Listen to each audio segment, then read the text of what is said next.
Maria Kolodnytska, newcleo, the Global Transformational Director. Thank you so much for joining us today at the Energise Landscape Conference in London.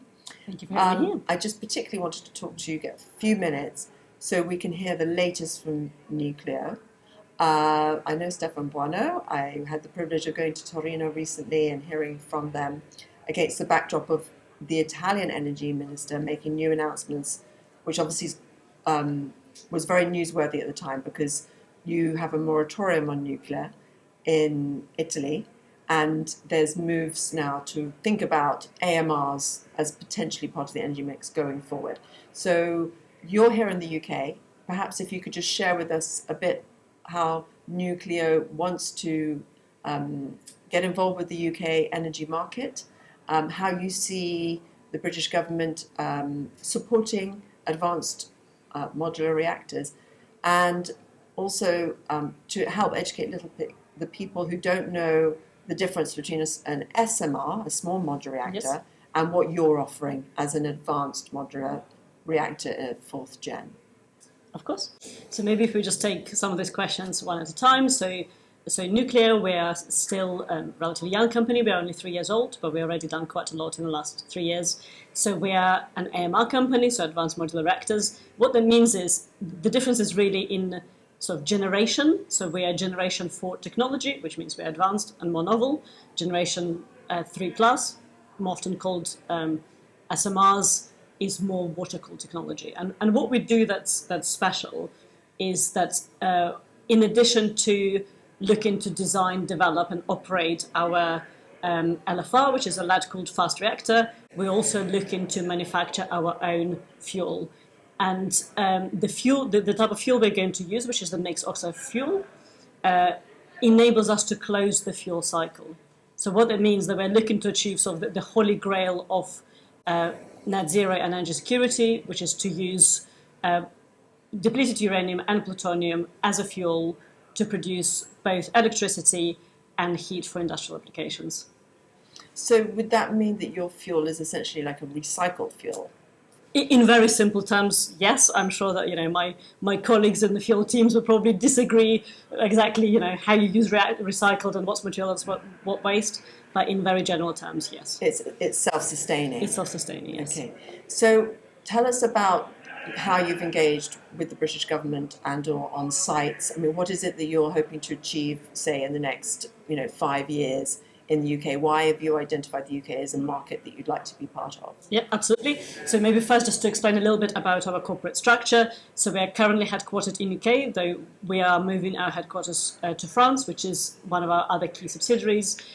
So we are currently 750 people strong and counting every day because we're growing really fast, based in Italy, France, UK, Switzerland, and also looking to open into other markets. So we're in advanced discussions with Slovakia, recently signed a MOU, thank you, that's the word I was looking for. And in UK, one of our key interests here is to build sites. So as I said, we have the reactor sites and the fuel, so we're looking to build 60 reactor sites, and UK is one of our core markets for that. So we would like to build some power stations here, please. And so explain, who would be your ideal customers? Is this to service just, yes, I mean, you have to build orders, I presume, in order to get your projects up and running.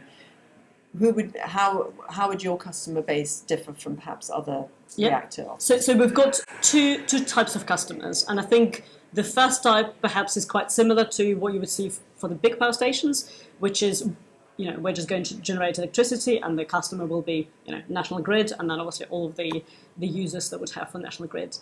And then the second type of customers is actually the customers coming to us, and recently we have signed memorandums of understanding with Saipem and also with Marie Technimont, which is looking for feasibility studies to use our technology for offshore platforms and also for hydrogen generation. So it's more kind of industrial use, where we're using heat and also in some cases energy as well to help industry to deliver their products and develop their products.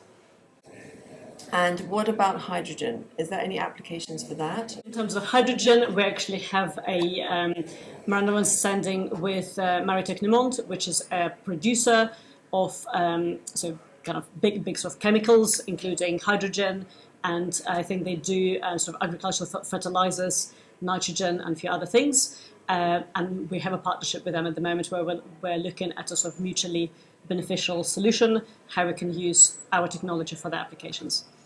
So do you see the UK as a fertile place for advanced modular reactors? I know we have a site in the UK dedicated to AMRs. Is there a site that you're specifically looking at the moment, or is that's obviously maybe confidential? So what I can tell you in generic terms, that we have our siting team here in the UK, and basically we are in active discussions with a number of landowners. I know that for a couple of those landowners the discussions are quite advanced.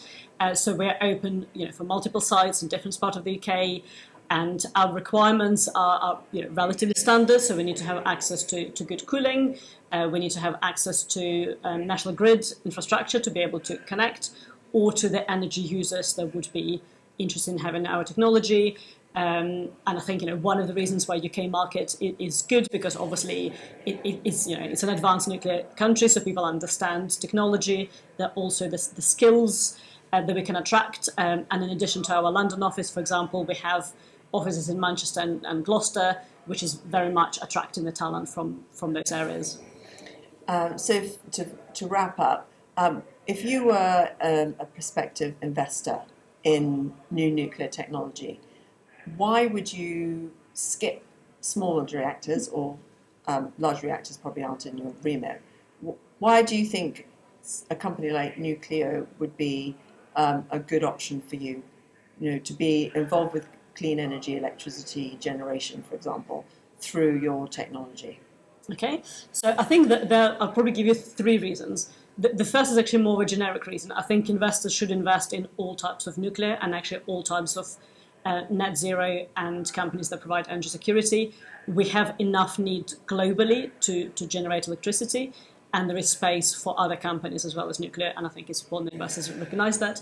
But I think why nuclear specifically, there would be two remaining things. First is because we are able to close the fuel cycle, so we're looking to close the fuel cycle, which means we are removing the need for mining uranium and becoming a more sustainable company. And I think we're the only ones that are looking to do that, so we are special. And also second, because our technology being the sort of metal-cooled, lead-cooled, we're able to produce heat at a higher temperature range than the water-cooled reactors, and that means that we have a higher range of industrial applications. So we're looking to currently generate up to 480, but with materials development that we're doing through R&D, we're looking to go to 600 by 2030. So, we have a much broader range of applications than others. And actually what you've heard even earlier from the conference today, the direction of travel of the industry is very much, it'll be sort of demand-led. So it would be those industrial applications looking to decarbonize, going to nuclear, saying, can we please have one of your power stations? And our technology allows us to access more of them at high temperature that our competitors cannot do. Well, that makes perfect sense to me. Thank you so much, Maria, for giving us this time. I really appreciate it. And I'd love to come back and potentially talk to your CEO at some point as well, and hear all about your latest developments. So thank you, Letitia. for Thank you very much joining for us. having me.